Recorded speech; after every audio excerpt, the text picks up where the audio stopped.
Halo teman-teman semuanya, apa kabar? Selamat datang kembali di channel Study Student bersama saya Sabriansyah. Dan di video kali ini kita akan belajar dan ngoding JTable pada Java QI gitu ya. Jadi saya minta buat teman-teman silahkan dibuat seperti ini dulu. Jadi kalau ini di running, hasilnya seperti ini. Dan nanti di bawah label data user, kita akan tampilkan table di sini. Begitu, simple aja. Jadi sekarang kita langsung belajar aja.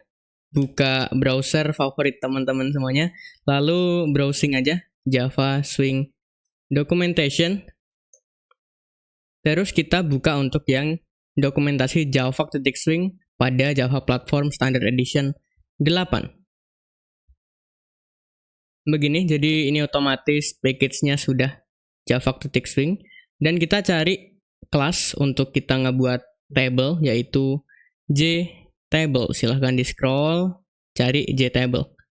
Ini ya, jadi secara singkat JTable digunakan untuk display atau menampilkan dan edit regular two-dimensional table of cell. Jadi untuk menampilkan dan untuk mengedit table, ya, table standar yang berbentuk two-dimensional atau dua dimensi, array dua dimensi, simpelnya, yang datanya tersebut disimpan di dalam cell nantinya.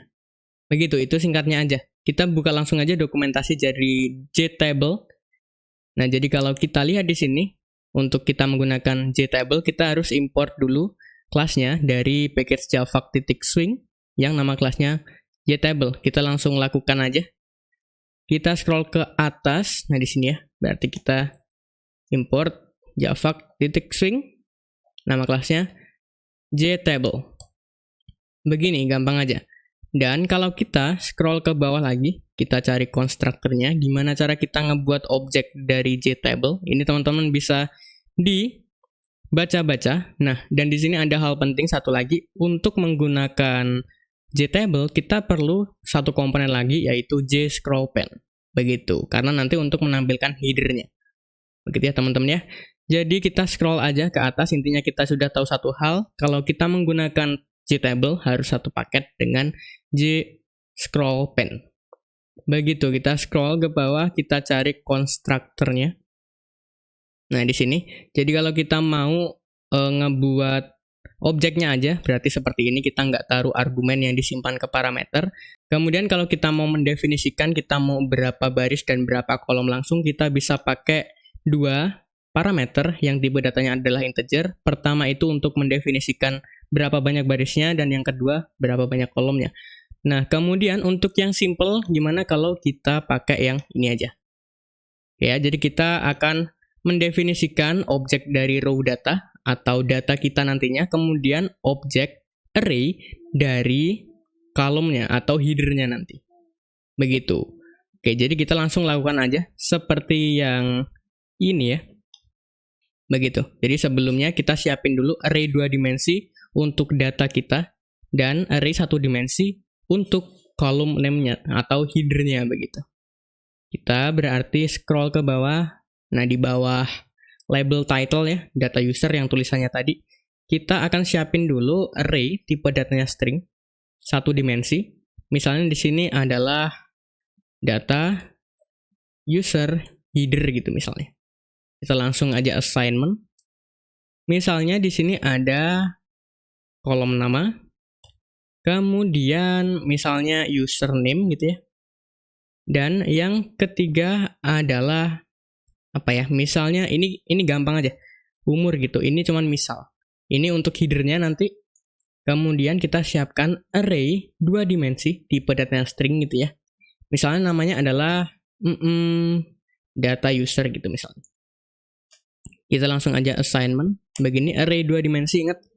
Jadi misalnya untuk baris pertama saya mau namanya Yunus Sabriansyah gitu.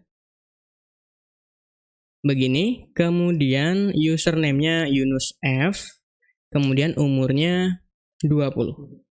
Begitu, kemudian untuk data yang kedua, saya mau namanya siapa ya? Misalnya namanya Ridwan gitu. Kemudian username-nya Ridwan, umurnya 22 misalnya. Begini, kalau udah akhir, komanya dihapus.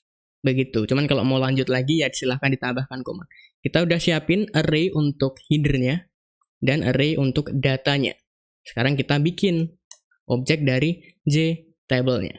Jadi kita perlu JTable namanya misalnya data user atau table user gitu ya, atau gini deh, tbl user, terserah teman-teman mau gimana.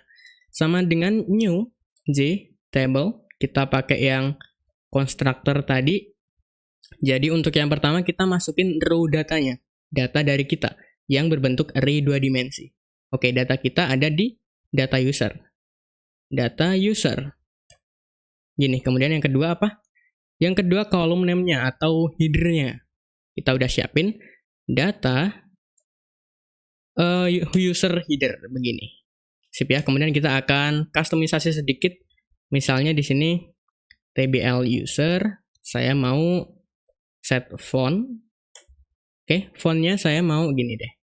New font, nama fontnya Poppins, kemudian stylenya plain, size-nya 16 begitu.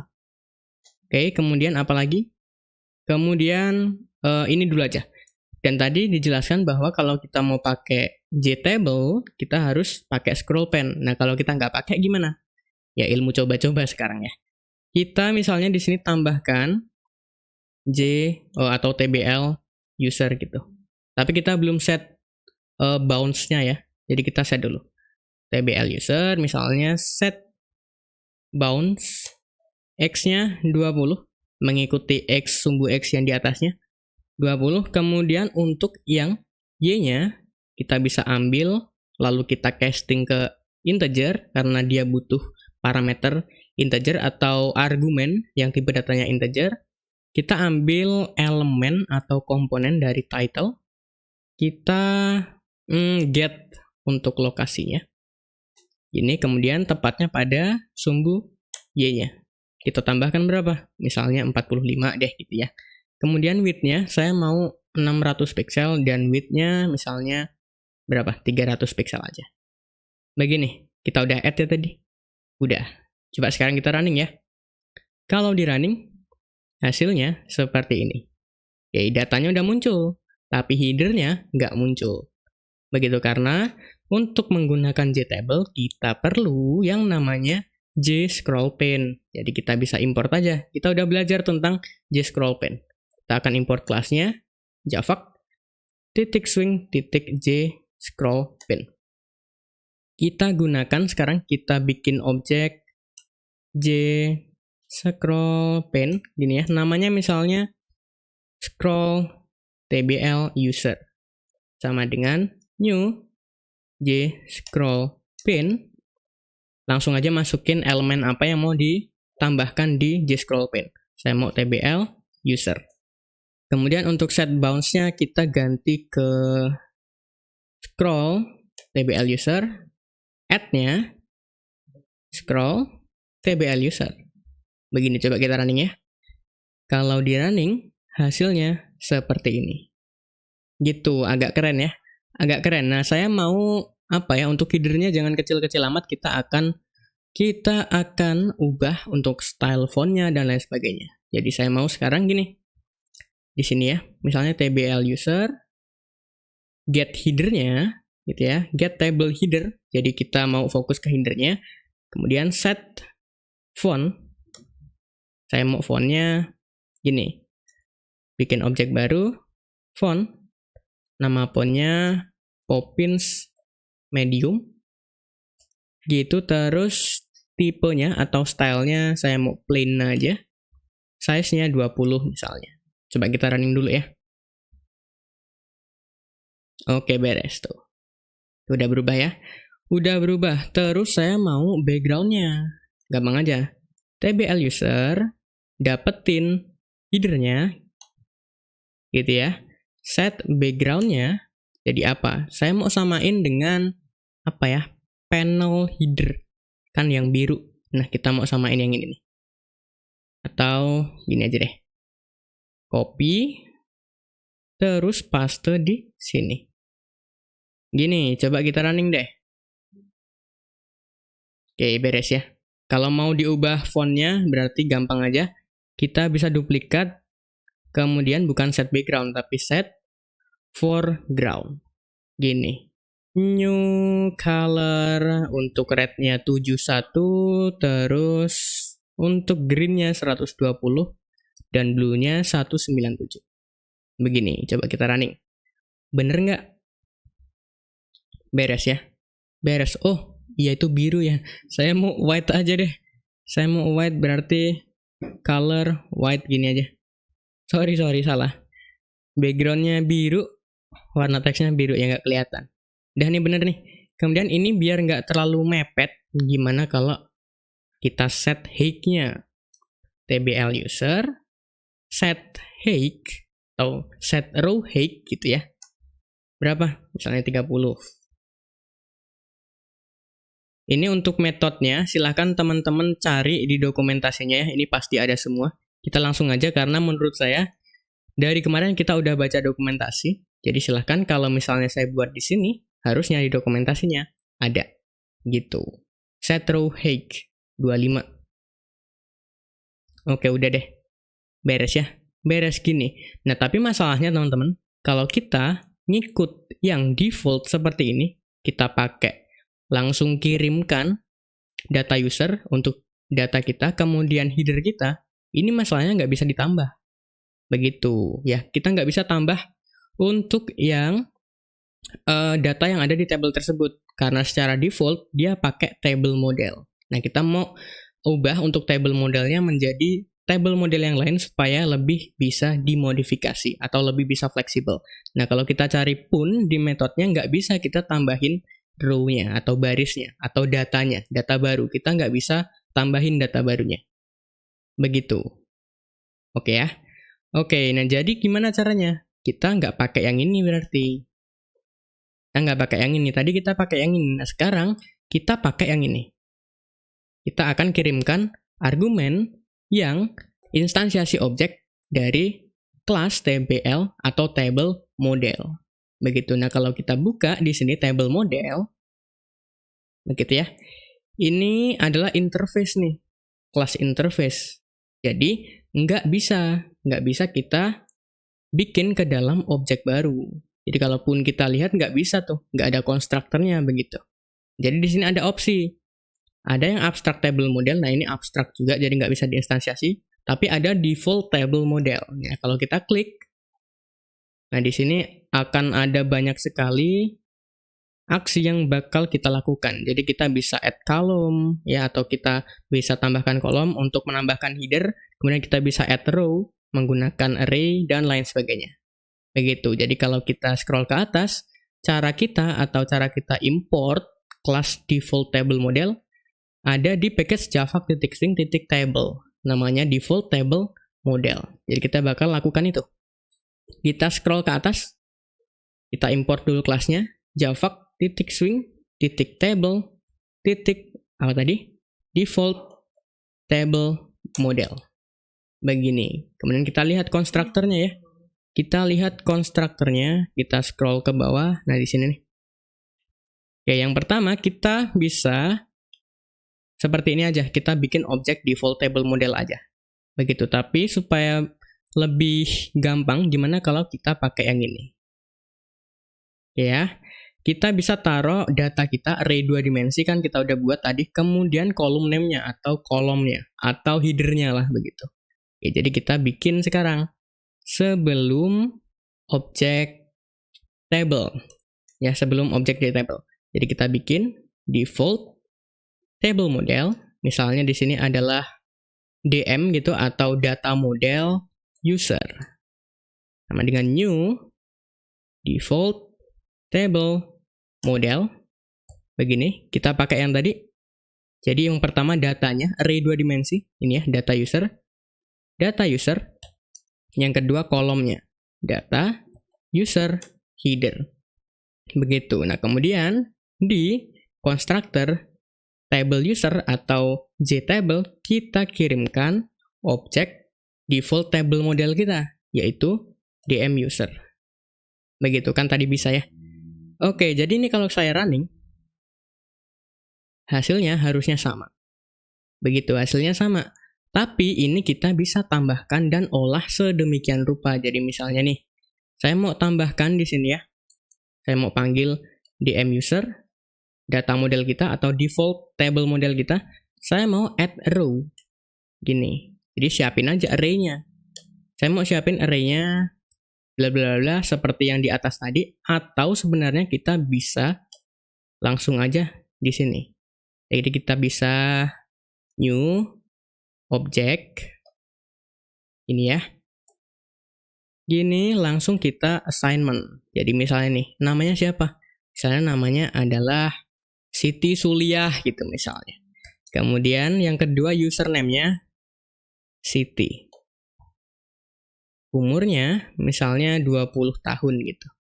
Ini coba ya, coba saya running. Oke, nambah tuh. Jadi kalau data modelnya kita ubah, ya otomatis kan data model yang ada di table tersebut kan data model tersebut. Makanya kita bisa olah datanya. Gampang banget teman-teman ya. Gampang banget. Kalau mau ditambahin lagi, silahkan. Tapi dengan syarat 1 dimensi array. Ini kalau saya ganti string bisa nggak ya? Begini. Oke, bisa objek, bisa string. Sama aja. Begitu. Nah, tapi sekarang kita kan udah berhasil membuat tabelnya beserta isinya ya. Kita bisa tambahin dan lain sebagainya. Kita akan memodifikasi stylenya sedikit. Jadi yang pertama saya mau ini backgroundnya putih gitu. Gimana caranya? Gampang aja. Kan ini ada di scroll pane ya. Kita berarti scroll tbl user, kemudian kita tarik viewportnya. Gini, kemudian set backgroundnya. Kita mau backgroundnya white aja deh, biar sama kayak yang konten. Coba kita running. Oke, bener ya. Jadi sekarang lebih keren lah begitu. Nah, kemudian ini kan bisa di-drag ya. Tuh, bisa di-drag. Oke, saya nggak mau nih. Bisa di-drag kayak gini, saya nggak mau. Ini kalau misalnya bisa di-resize, ya bolehlah. Siapa tahu di sini namanya ada yang nggak cukup gitu. Ini kan bisa di-drag. Saya nggak mau itu. Jadi, saya mau di tbl user, dapetin header-nya, gitu ya. Kemudian nama metodenya itu adalah set reordering load. Gini. Oke, saya mau nggak usah di enable, nggak diperbolehkan untuk mengubah header-nya atau menarik header-nya. Ini coba kita jalanin. Apakah bisa sekarang? Udah nggak. Oke, udah nggak bisa. Nah, kemudian permasalahan yang kedua adalah, nah ini bisa diedit nih. Bisa diedit. Nah, saya nggak mau itu. Gimana caranya biar nggak bisa diedit? Karena kan gampang banget ya, ini kita bisa edit gitu. Saya nggak mau itu. Jadi, untuk kita tahu itu bisa diedit atau enggak, kita bisa ke JTable. Lagi, kita bisa back. Di sini ya. Nama kelasnya adalah isCell atau apa ya, saya lupa. Coba kita ke i. Kita ke i. Nah, di sini isCell editable. Begitu. Nah, ini kalau kita lihat return-nya boolean. Begitu. Jadi diperbolehkan sebenarnya. Gimana kalau kita nggak perbolehkan? Kita bisa overriding metode tersebut, metode ini. Caranya, kita bisa buat kelas, kemudian overriding, kemudian kita bikin objeknya, atau kita bisa buat objek sekaligus overriding.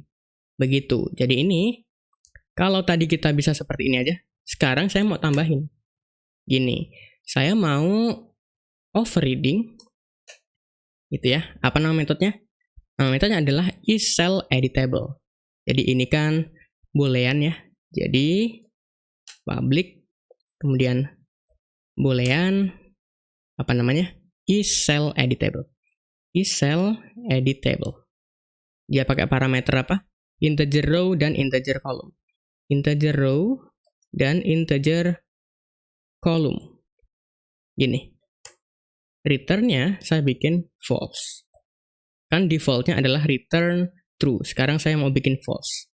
Begini, kita bisa bikin objek, kemudian overriding metodenya, atau kita bisa bikin class overriding metodenya, baru kita instansiasi ke dalam bentuk objek, atau kita bikin objek sekaligus overriding metode yang ada di dalamnya. Begitu, gampang aja. Kemudian ini kalau saya running, apakah sekarang bisa? Nggak bisa tuh. Saya klik beberapa kali nggak bisa diedit. Begitu teman-teman semuanya. Jadi gampang ya untuk membuat JTable. Nah kemudian ada satu yang mengganjal. Saya nggak mau karena saya terbiasa kalau membuat data yang ditampilkan dalam bentuk table, saya nggak biasa pakai ini namanya border vertikalnya. Jadi saya mau lurus-lurus saja. Gimana cara nge-disable itu?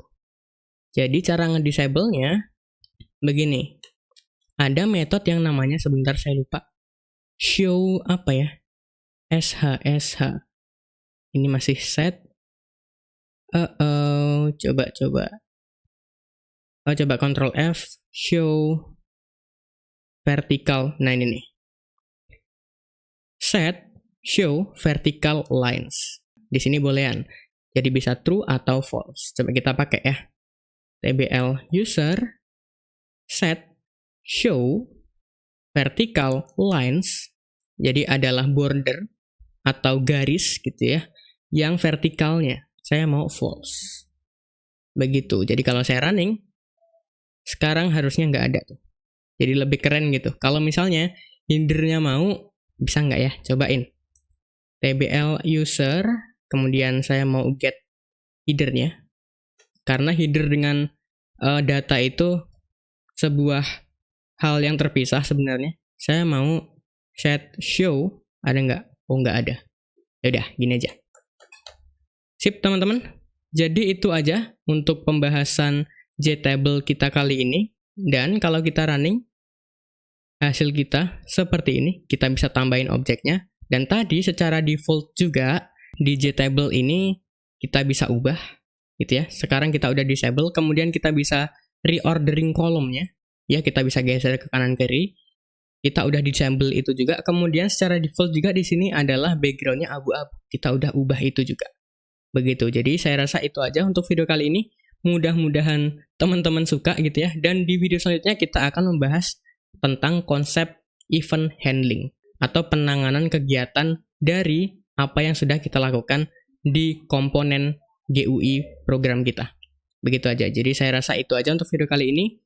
Saya Yunus Fabriansyah pamit, saya ucapkan thank you, terima kasih, keep learning, and keep spirits.